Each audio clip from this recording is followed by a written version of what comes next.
new details are emerging about the Toronto police officer killed in a shooting spree that spanned from Mississauga to Milton and Hamilton. Constable Andrew Hong is being remembered today as a dedicated veteran officer and a friendly and always positive guy.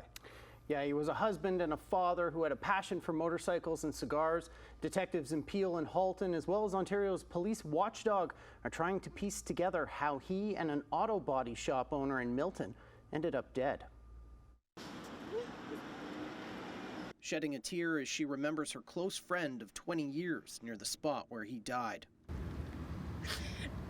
It's just so sad. She didn't want to give her name, but says she knew Toronto Police Motorcycle Constable Andrew Hong and his family and felt compelled to come say a prayer. It's pretty crappy, the way this whole thing has come about.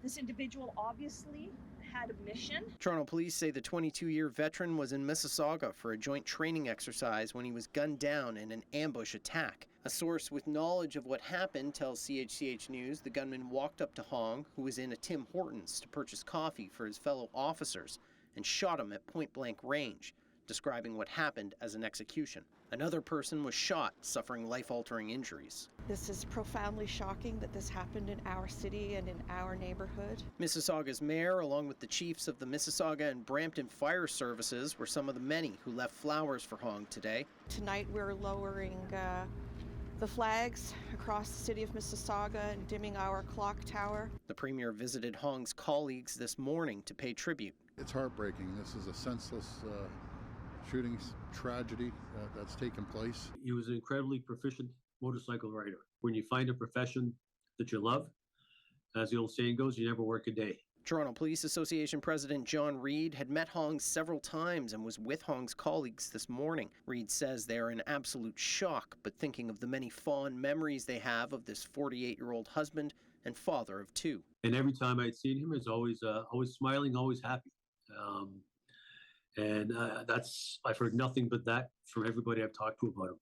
I was just crying all night because I just couldn't believe it. It was like so upsetting. You know this person and you just saw him a few weeks ago. Hannah Mir Karimi knew Hong for the last few years, saying he would come into her cigar shop in Toronto because he was a big fan of cigars. We know him for his biggest smile and positive energy, always.